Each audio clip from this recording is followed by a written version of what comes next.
Então, bem-vindos ao segundo episódio do Let's Get Real Estate, o podcast powered by IAD, um podcast onde discutimos temas de interesse para os profissionais da mediação imobiliária, mas também esperamos para as pessoas que genericamente possam ter alguma relação com estes projetos de comprar e vender casas.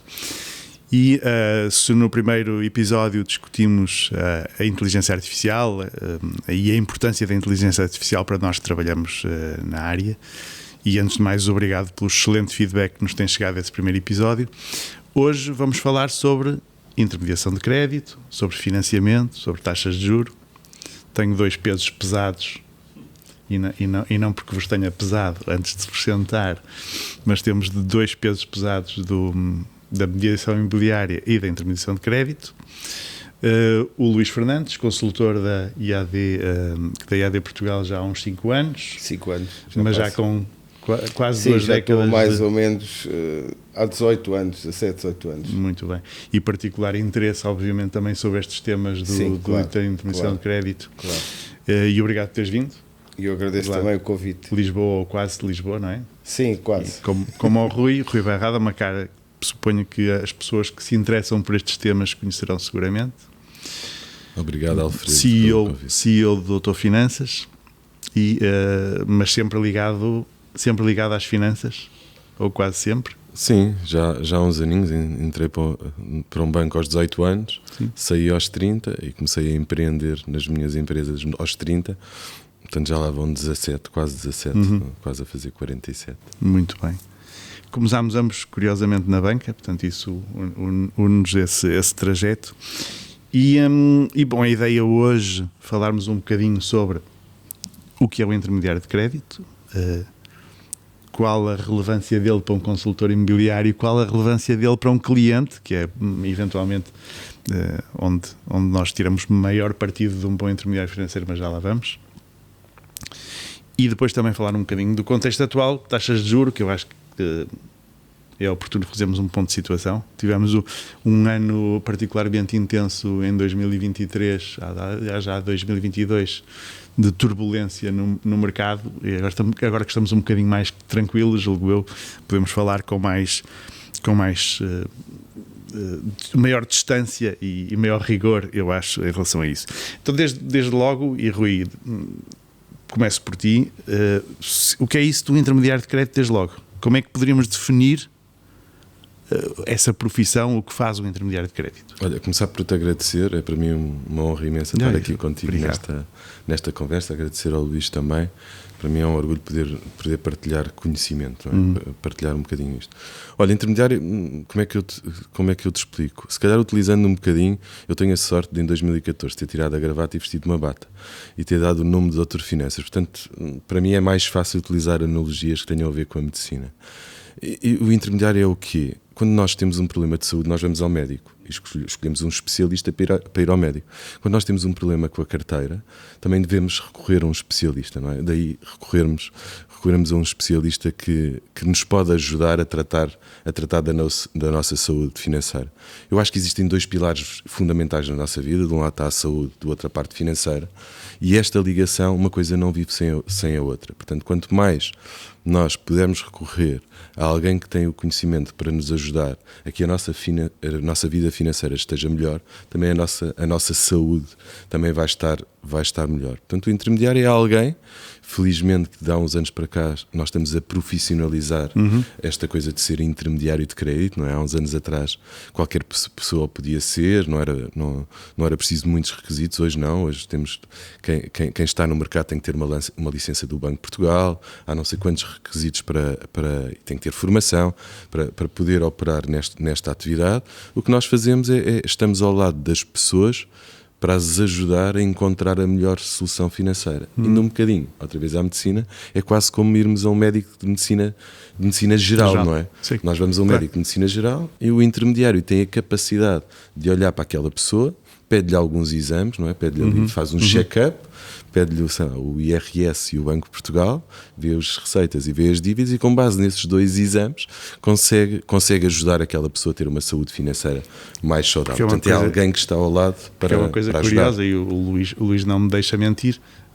Eu estou na mediação imobiliária há um bocadinho menos de tempo que o Luís, mas mesmo assim, que cheguei à AD há 8 anos ou coisa no género, na altura mal falávamos de intermediários de crédito.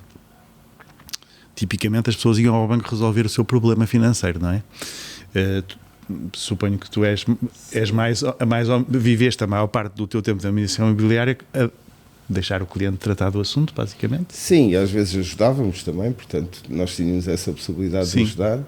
E pegava-se mesmo nos, coisa que agora sim, não coisa que agora pegava-se nos documentos, levava-se ao banco. Bem, porque havia muitas histórias, não é? Como é que tu vês um bocadinho, Luís, já agora do outro lado, porque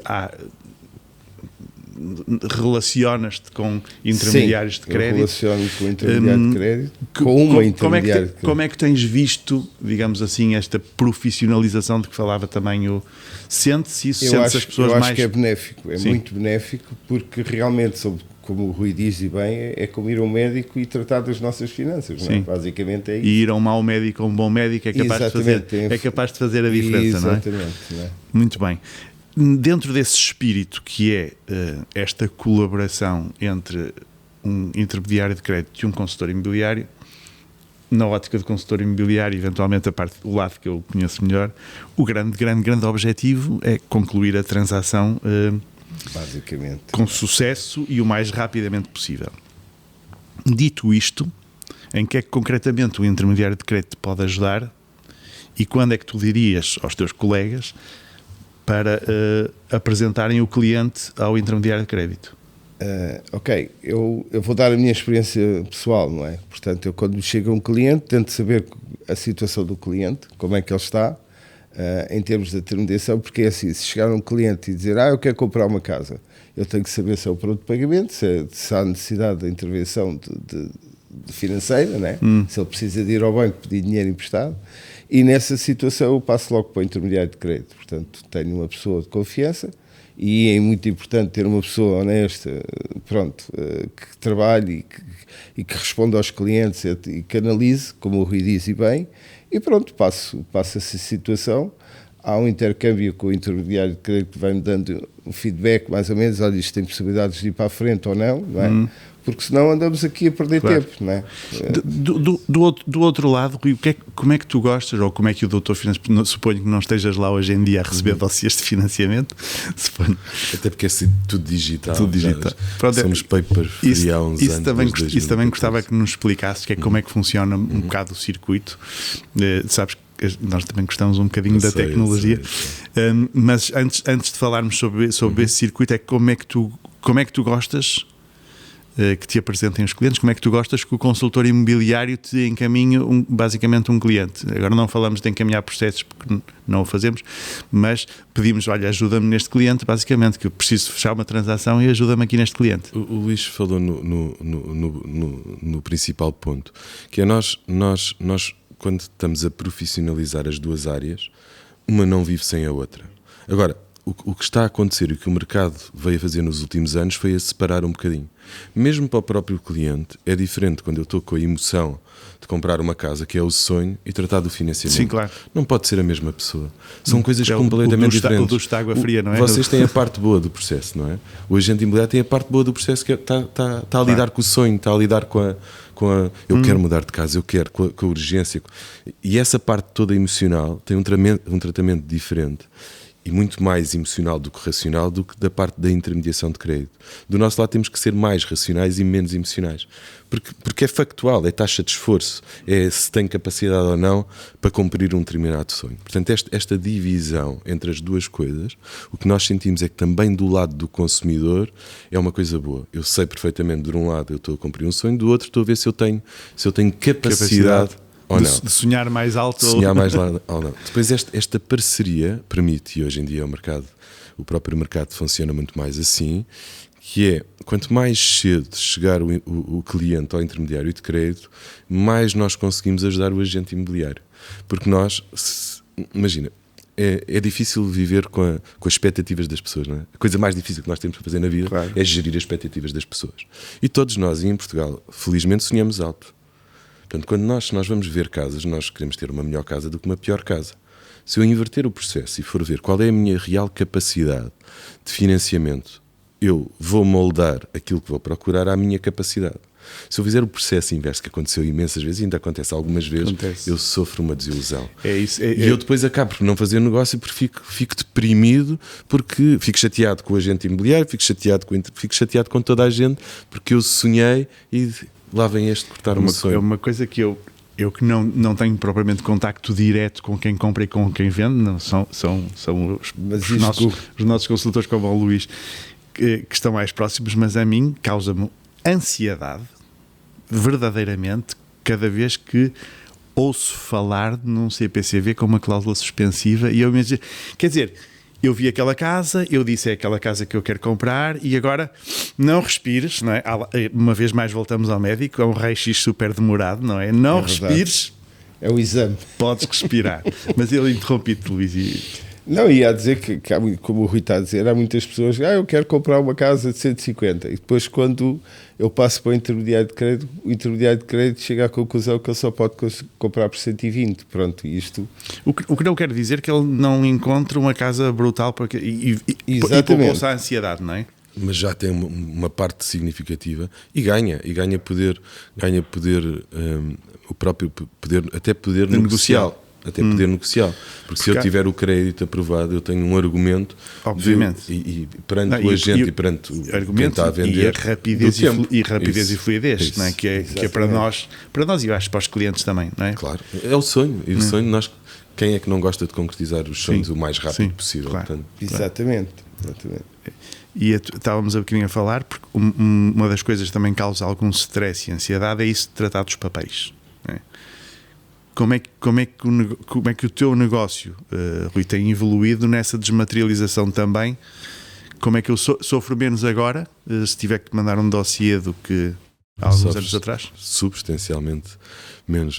Nós temos a sorte em 2014 ter nascidos digitais, não é? E não fomos digitais de propósito, fomos digitais como todas as empresas em Portugal, que nos deparamos com desafios. O nosso foi ir ao Jornal da Noite da SIC e em 8 minutos recebemos 8.000 pedidos de ajuda para crédito.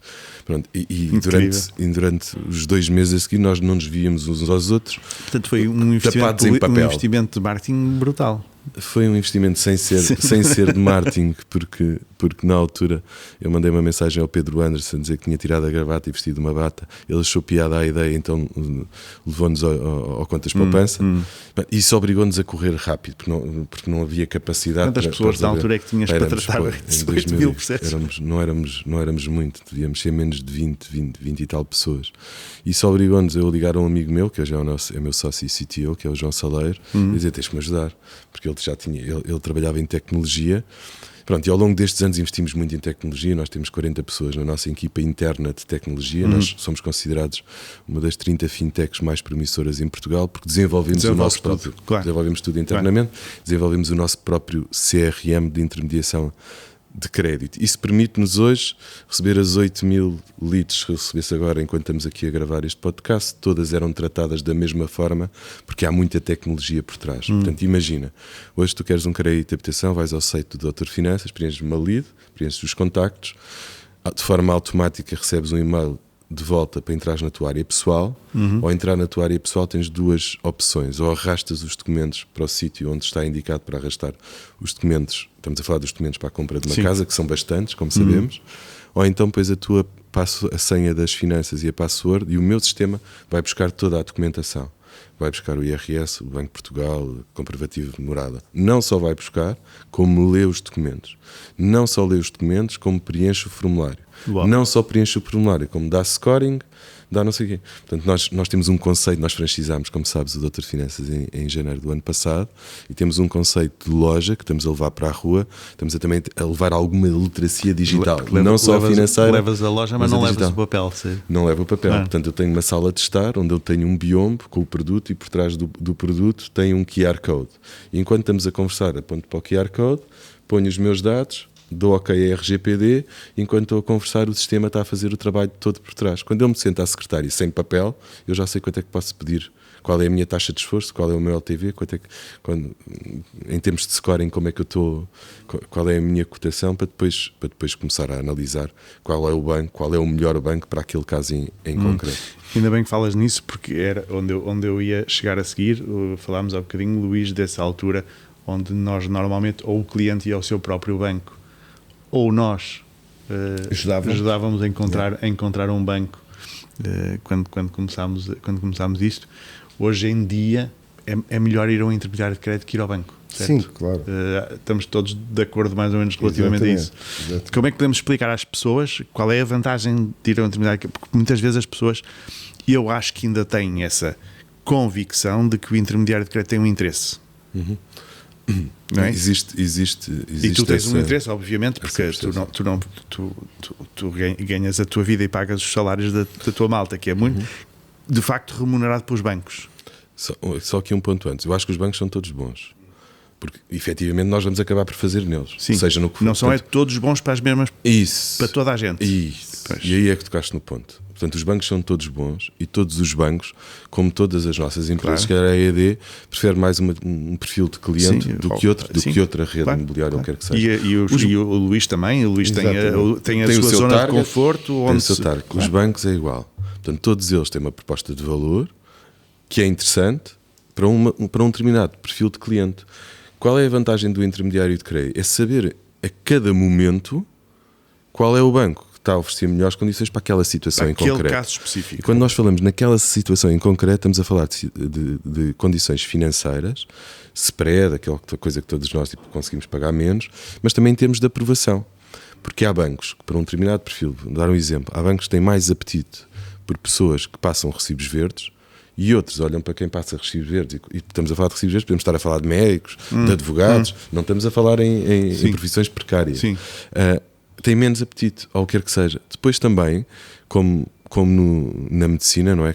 Cada vez há mais tecnologia, saem novas máquinas para nós fazermos novos exames e termos acesso a outras condições. Nos bancos é igual. Os bancos, como vivemos num mercado concorrencial, e ainda bem, todos estão à procura de clientes e ao longo do ano vão fazendo várias campanhas de angariação de clientes. Ou seja, nós, enquanto intermediário de crédito, sabemos em todos os momentos qual é o banco que num determinado momento está a fazer uma determinada campanha que vá ao encontro da especificidade de cada um dos clientes. Portanto, aí é que está a grande vantagem, além das condições no serviço. E cada vez mais nós temos que olhar para o intermediário de crédito como alguém que nos vai dar um serviço diferenciado e que nos vai ajudar, que tem uma visão global de todo o mercado e que nos vai ajudar, no caso da mediação imobiliária, a encontrar a melhor solução para aquele cliente específico. Não, além de facto de eu multiplicar, se eu quiser ter o mesmo nível de informação, que acho muito difícil, porque de facto, é a vantagem de ter um profissional mesmo na mediação imobiliária, não é? E às vezes nós pensamos muito e há muito essa tendência do cliente que diz, eu primeiro vou procurar mesmo o cliente comprador, que é uma coisa que às vezes nós ainda não conseguimos passar isso, não é? O cliente comprador normalmente não fideliza a um consultor imobiliário. Eu entro num portal qualquer, vejo uma série de imóveis que eu posso gostar, e então vou contactar 10 consultores imobiliários. Muitas vezes acho que nós ainda não conseguimos fazer esse trajeto de credibilização que diz, ok, acho normal numa primeira ronda, mas não acho normal eu andar a interagir com 10 ou 15 consultores imobiliários à procura de um imóvel. Na primeira ronda eu vou gostar de 2 ou 3 e mais do que se calhar dos outros, e há alguma vantagem, mas nos bancos é a mesma coisa. Imaginar-me a visitar 10 ou 12 bancos, a repetir o papel, não é? Os papéis necessários 10 ou 12 vezes, e no fim provavelmente não ter a capacidade de analisar os resultados, não é? Esse é outro dos desafios, não é? E o tempo se perde também, não é? Portanto, a pessoa também perde muito tempo. Se andar a correr 5, 6 bancos, não é? Sim. É totalmente o financeiro também muito por imposição do regulador, e bem, na minha opinião, nós temos acesso a uma carta de aprovação, a famosa FIN, e tem dezenas e dezenas de páginas com letras mais ou menos visíveis para quem vê bem, e com um tipo de palavreado que não é que não chega a toda a gente da mesma pessoa. Mas atenção, que eu acho que é importante também haver esta informação que passe. Eu não acho que o banco esteja a fazer mal ao prestar informação.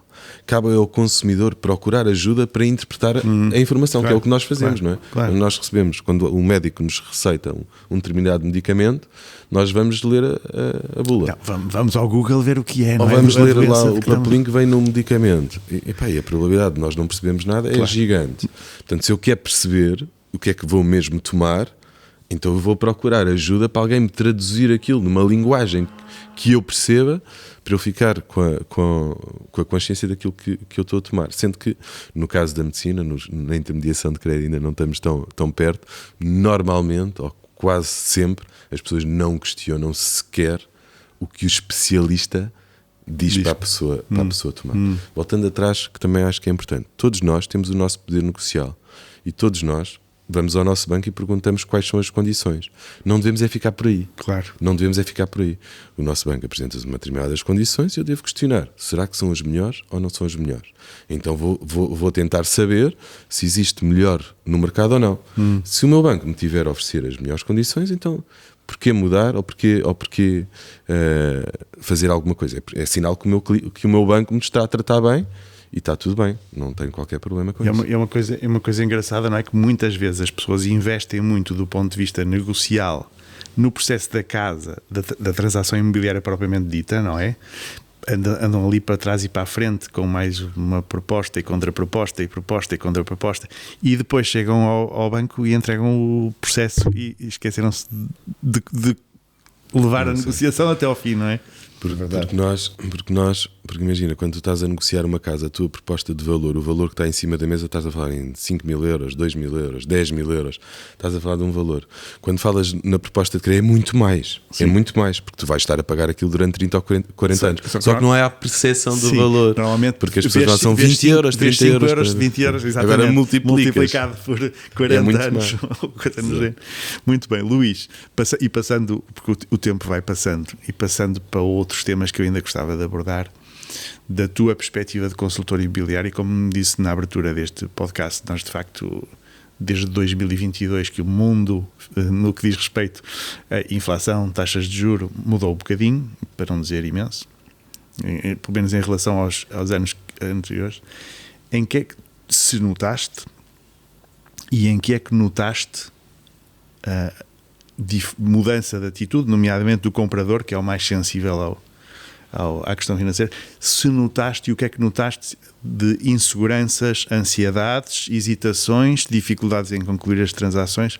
Qual foi um bocadinho essa tua percepção no terreno? Sim, basicamente com o aumento dos juros, portanto as pessoas começaram a pôr ali algum travão aos sonhos delas, não é? Digamos assim. Porque, sei lá, um casal que 40 anos que estava a pagar por um crédito de 150.000 euros, calculo mais ou menos, sei lá, à volta de 400 euros, de repente está a pagar 700, não é? Portanto, isto mexe um bocadinho com as pessoas, e essa ansiedade as pessoas começam a passar para os amigos, para os familiares, não sei o quê, toda a gente começa, se aconteceu ao Manel, também pode-me acontecer a mim, e as pessoas começam Curiosamente, e corrige-me se eu estiver enganado, e ao contrário do que aconteceu no passado, também porque obviamente houve algumas medidas legislativas relativamente a isso, para tentar minimizar o impacto da subida das taxas de juros, não houve nenhuma corrida desenfreada às vendas. Não. Ao contrário do que se antecipava, vimos zero de pressão. Aliás, isso nota-se nos preços, não é? Porque apesar de estarmos a fazer um bocadinho menos de transações, os preços não baixam, porque de facto não há produto. Não há produto, porque não houve stress para vender. Aquela coisa que as pessoas, havia muito essa antecipação. As pessoas não vão conseguir passar a pagar a prestação, vão despejar as casas no mercado e, portanto, os preços vêm para aí abaixo. Não aconteceu nada disso. Não certo? Aconteceu nada. É uma situação diferente, porque também ultimamente as pessoas, e por imposição do Banco de Portugal, segundo aquilo que eu ouço, não é? Há necessidade das pessoas darem uma entrada, não é? Enquanto antigamente, aqui há há uma década atrás, as pessoas compravam a casa com 100% de financiamento, basicamente. Portanto, 125% de financiamento. A questão é que as pessoas era quase como que arrendarem, então pronto, para elas não tinham, olha, o banco fica com a casa, não tinham dado dinheiro. Agora, quando as pessoas ao darem a entrada, não é, os 10%, basicamente, que toda a gente é obrigada a dar, as pessoas, espera aí, se entregar a casa vou perder aquele dinheiro, pá, seja 10, 15, 20, pá, não se ganha assim 10, 15, 20 com o estalar no dedo, não é? Portanto, as pessoas vão pensar, realmente, não vou entregar assim a casa logo. Eu acho que de facto há uma percepção do valor do dinheiro diferente, não é? Quando as coisas custam mais dinheiro, exigimos mais valor, e eu acho que uma coisa que aconteceu desde 2020, a partir de 2022, foi que o dinheiro que não custava, não é? Porque a taxa de juros era basicamente zero ou negativo, portanto não custava dinheiro. Nós recebíamos para quem tinha spreads baixos, recebia para ter empréstimo. E de repente, desde essa altura, o dinheiro encareceu imenso. E como eu acho que é o efeito psicológico, é que como encarece o dinheiro na origem, eu para o gastar exijo mais em troca. Vocês notaram alguma... Isto é, os clientes ficaram mais exigentes no financiamento ou psicologicamente mais sensíveis? Notaste alguma coisa? Infelizmente, agora vestindo o papel de literacia financeira, porque o Doutor Finanças também tem um papel. E é também o papel deste podcast é melhorar um bocadinho o nível da informação. Também tem esse papel, claro. Tem muito mais. Quase 2 milhões de pessoas por mês utilizam os conteúdos. Já, eu tiro-te o meu chapéu ao trabalho que vocês têm feito, de facto, para melhorar o nível da informação a que temos acesso, e parabéns por isso. E as ferramentas que diariamente disponibilizamos. O que é que eu acho em relação a este tema? Infelizmente é cíclico, ou seja, como nós os portugueses somos um povo maioritariamente emocional e não racional, nós só reagimos quando estamos com dificuldade. E o que nós sentimos foi que é ciclo, é como um bocadinho como o mercado todo, não é? Nós temos mais preocupação e olhamos mais para as nossas finanças quando nos vimos em situação de aperto, subida da inflação, subida das taxas de juros, portanto começámos todos a olhar mais para a nossa situação financeira, porque o que o Luís dizia, e com toda a razão, as prestações duplicaram. Não aumentaram 5 ou 10%. Sim. Duplicaram, literalmente. E como o Luís também disse, não foi a mim, foi a todos. Porque desta vez, isto impactou toda a gente. Toda a gente que tinha um crédito de habitação, claro. Impactou toda a gente, porque a subida não foi os spreads, foi o Euribor, e isso impactou literalmente toda a população com crédito. Portanto, e falou-se muito sobre isso. Ao falar-se muito sobre isso, e felizmente foi um tema que veio para cima da mesa, toda a gente tentou falar, e o próprio governo teve que intervir e criar algumas medidas para ajudar, como no Covid já tinha feito com as moratórias. Por isso é que não há parque de casas, por isso é que não há uma pressão gigante, porque o mercado vai-se adaptando e foi-se criando regras, quer da parte do governo, quer dos próprios bancos. Os bancos não têm interesse nenhum em ficar com imóveis. Claro. O negócio deles é vender dinheiro, não é vender casas. Portanto, hoje aprendemos todos muito com a Troika. Com a crise lá de trás. Aprendemos todos muito. Aí sim, houve muitas casas a serem entregues aos bancos, houve muitas pessoas a ir para insolvência, aprendemos todos, por isso é que veio a tal regra. Nós hoje em dia é obrigatório por lei darmos no mínimo 10% sobre o valor da aquisição da casa. Isso vem um bocadinho para haver um esforço financeiro por parte das pessoas, para não haver um endividamento tão grande. Portanto, o que é que eu acho? Agora, nesta altura em concreto, e depois do ano que nós tivemos a vir de menos qualquer coisa para 4 e tal, há uma preocupação generalizada e nós estamos mais atentos, estamos todos mais atentos. Para te dar um exemplo, o Doutor Finanças vem de 2022 a fazer 70% da intermediação que nós fazíamos. Era aquisições, 30% de transferências. No ano passado inverteu completamente. 70% de transferências, 30% de aquisições. Isto vai responder ao que o Luís estava a dizer há bocadinho, e com razão, que efetivamente houve um abrandamento na tomada de decisão. Não quer dizer que eu não queira comprar a casa. Sim. Eu estou mais na expectativa para perceber se vai continuar a subir, ou se vai estagnar, para tomar a minha decisão de mudar a casa. Isto inflacionou, mais uma vez, os preços. Não vendo casas no mercado, não baixa os preços, e o que era quase contraprocedente para o efeito da inflação, não é? Porque se nós não conseguimos baixar o nível dos preços, continuamos com a inflação alta. Já voltamos à questão das transferências, porque acho que também gostava de falar sobre isso antes de terminarmos, mas agora que estávamos a falar, e aliás foi o Luís que lançou a questão e o Rui acabou de pegar nela outra vez, a questão da entrada, do aporte de capitais próprios que eu tenho que pôr, e que para mim é o fator de exclusão, neste momento um grande fator de exclusão de pessoas do processo da transação, nomeadamente os mais jovens, porque como os preços subiram imenso, logo os 10% de entrada são tendencialmente maiores. Como é que vocês veem um bocadinho e brevemente, porque não temos muito mais tempo, como é que vocês veem esta questão e se perspectiva de alguma maneira, se tens alguma informação sobre, eu ouvi falar recentemente, aliás agora num programa de um dos partidos que está candidato às eleições, sobre a possibilidade, nomeadamente do Estado, ou financiar, ser o Estado a financiar a entrada, ou pelo menos a garantir ao banco a parte que o jovem não poria para entrar. Como é que vocês veem isto? Se tu vês, Luís, esta dificuldade das pessoas mais novas em entrarem no mercado, e depois, Rui, se tu antevês que de alguma maneira se possa desbloquear na questão do financiamento. Sim, é como eu disse há bocado, portanto é um travão que os mais novos têm, não é? Agora isso está tudo, eu há bocado estava a falar com o Rui, é uma bola de cristal, não é? Nós prevemos, nós ouvimos os partidos que estão agora a disputar as eleições, ou pré-eleitoral, a falarem em soluções, mas depois a pô-las em prática, será que vão ser postas em prática ou não? E isto trava um bocadinho a procura das pessoas, porque as pessoas não sabem o que é que vai acontecer, não é? Basicamente. Mas sim, temos ouvido essas notícias, digamos assim. Mas isso talvez o Rui saiba dar uma resposta. Na tua bola de cristal, vamos conseguir ajudar os mais novos? Eu acho que temos que conseguir ajudar os mais novos. Não temos um problema geracional e temos um problema no futuro dos nossos filhos e tudo o que vem aí.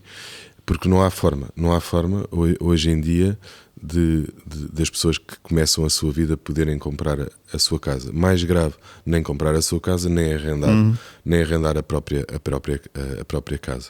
Portanto, o que eu acho em relação a isto, e que agora, como disseste bem, estamos outra vez em campanha, é que acaba a campanha e que os partidos todos se unam para uma causa comum, que é o problema da habitação. Isto não vai lá há quantidade de vezes que nós vimos a assistir, não vai lá com interesses que está sempre a mudar, não é? Nem um governo de maioria absoluta chega ao fim, quanto mais os sem maioria absoluta. Portanto, isto é claramente um problema que nós devemos trazer para a agenda. Todos nós, todos os operadores do mercado, seja o governo, seja os mediadores, seja a sociedade em geral, porque efetivamente tem que ser uma coisa que nós olhamos para isto há 20 anos e o que é que nós podemos fazer hoje, agora para permitir que os construtores construam e construam com mais rapidez nas licenças, com mais acesso a financiamento com melhores condições, com mais em que nessas construções uma parte desses imóveis seja para a habitação jovem, em como disseste bem, aconteceu esse movimento do lado das PMEs e das empresas, não é? Com a garantia do Estado, quase todas as operações, ou muitas das operações financeiras têm aval do Estado, tem uma parte avalizada por Estado, se calhar também o Estado vai ter que ajudar, aliás, é para isso que o Estado serve, não é? Sim, nós pagamos os nossos impostos pensamos relativamente marginal, não é? Se nós estivermos a pensar o esforço que o Estado faria para dizer ao banco estes eu assumo a responsabilidade destes 10 mil euros e vamos mais à frente quando a vida financeira desta pessoa jovem se estabilizar.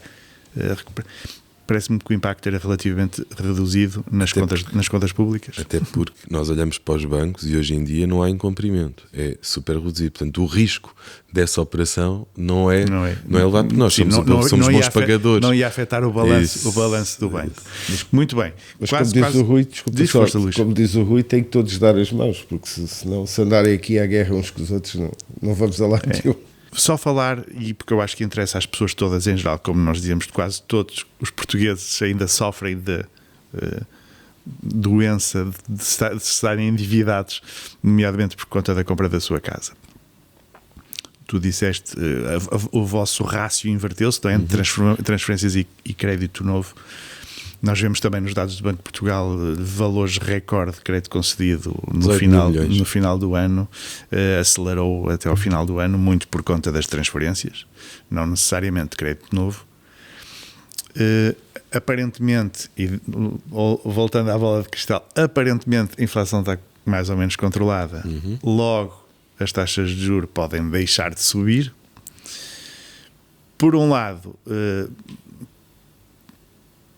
todos acreditamos que isto não vai, por um lado, cair substancialmente, por outro lado, voltar ao que estava. Estamos de acordo? Sim. Completamente de acordo.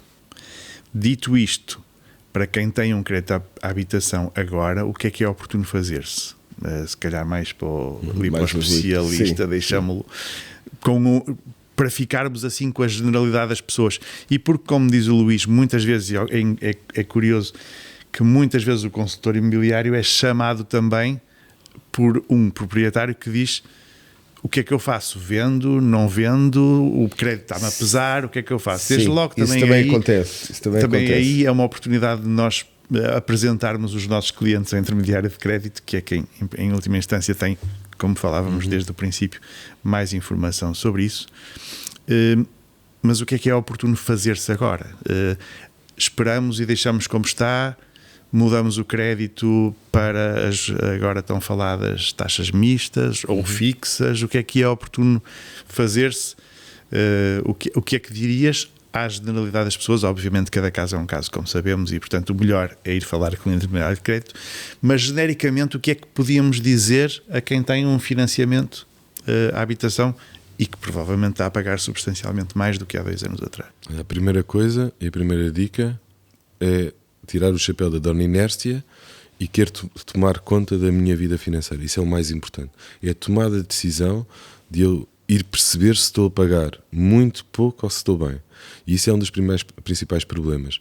Porque nós, maioritariamente, reclamamos porque não conseguimos, que a prestação aumentou. Sim. E não fazemos nada. Normalmente à noite, não é? E digo amanhã eu vou tratar do assunto. Sim. Portanto, é tirar essa coisa e ir à procura. E é possível. Basta pensarmos que somos 10 milhões de pessoas e há não sei quantos bancos e todos precisam daqueles 10 milhões de pessoas. Portanto, para terem clientes, uns têm que oferecer melhor do que os outros, não têm clientes. Sim, é um mercado dinâmico. É um mercado dinâmico concorrencial. Devemos fazê-lo frequentemente, revisitar as nossas finanças, não é? Isso, porque se eu que sou banco preciso de um cliente, tenho que lhe oferecer melhores condições do que o que ele tem, senão ele não vem, não vai oferecer piores. Portanto, essa é a primeira coisa, é tirar esse chapéu e questionar. Será que eu estou a pagar a prestação certa ou não? Quando eu for ver ao mercado o que é que existe, eu vou ter agradáveis surpresas, porque provavelmente, e na maior parte dos casos, eu vou conseguir melhores condições. Reduzir substancialmente o esforço mensal. Seja no meu próprio banco, porque provavelmente o banco não liga a dizer olha e tal. Claro. Seja no próprio banco. Tem visto o seu extrato. Ou seja noutro banco, ou seja noutro banco. Mas às vezes, noutro banco. Às vezes o próprio banco tem o historial do cliente e consegue acompanhar uma transferência ou uma coisa assim do género. Às vezes é melhor, não é? Se o cliente lá for. Exatamente. Era suposto que o banco também estivesse atento, mas não sei se... O problema não é do banco, não é? É da pessoa. Claro. É sempre o consumidor. Claro. O banco tem um papel na sociedade, que é emprestar dinheiro, que é financiar as pessoas. As pessoas têm um papel na sociedade que é estar com as melhores condições. É perceber o que é que o mercado, a sua própria vida. O banco gera a vida do banco e nós gerimos a nós. E está tudo bem. Isto é win-win para todos. Está tudo bem. Porque um crédito de habitação não é uma fatalidade para 40 anos. É uma coisa que se pode mudar quantas vezes se quiser ao longo Exatamente. Pode-se mudar e cabe-nos a nós correr atrás enquanto consumidores para ter as melhores condições. Quando nós agora vamos ao mercado, o que nós assistimos é, com a subida das taxas de juros Euribor a mais de 4%, e com o povo português que nunca ligou a taxas fixas, somos taxas variáveis, ao contrário de outros países da Europa. Porque era caríssimo, não é? Quando tu vias a variável aqui, a fixa ali, era caríssimo, era estúpido. Historicamente, se tu olhares para os últimos 50 anos, não compensava ter taxa fixa, certo? Não compensa. Olhar historicamente para os gráficos, não compensava. Agora, os bancos tiveram que se adaptar ao mercado, e hoje existe uma coisa que é a taxa mista, que é uma mistura entre fixa e mista, fixa e variável. Portanto, fixa durante um período de tempo e depois indexa. E depois indexa a seguir. E hoje em dia o mercado está a funcionar muito por aí. Imagina, se eu tenho Euribor variável de 12 meses, Euribor com spread em cima, se calhar estou 4,75%, 4,5% ou 5%, eu hoje em dia, se fizer uma transferência, ou mesmo uma aquisição, e fizer uma mista, eu consigo ali à volta dos 3%. Portanto, são quase 20 basis points abaixo, o que isso, num montante grande, tem impacância direta no valor da prestação. Portanto, dirias... Se juntares a isso, desculpa, só para... Sim. Que ao recolher o intermediário de crédito é gratuito, porque nós não cobramos, a nossa atividade não cobra, quem nos paga a nós, aos intermediários, que é os bancos. Nós somos uma fonte de angariação de clientes para claro. de clientes qualificados para os bancos, então não tem custo para o cliente. Nós podemos ajudar, lá está, mais uma vez, a encontrar qual é a melhor solução para cada caso em concreto. E há muitas soluções diferentes, consoante a tipologia, neste caso não do imóvel, mas do cliente. Vais ser castigado. Bateste no microfone. Se reparaste, bati 2 vezes ao longo deste... Também eu, devo confessar que também eu. Parece-me que o Luís também produziu algum ruído. Em todo caso, acho que não foi isso que prejudicou a conversa, que acho que foi bem interessante e rica. Acho que vamos poder tirar daqui uns sons para propagar e para enriquecer também um bocadinho a informação, quer dos profissionais imobiliários, de facto o nosso principal público-alvo neste podcast, mas também das pessoas em geral. Obrigado, Rui. Obrigado, Luís. E eu que agradeço. E bom regresso a vossas casas lá mais para o sul. E nós voltamos no 3º episódio do podcast daqui a sensivelmente um mês. Obrigado.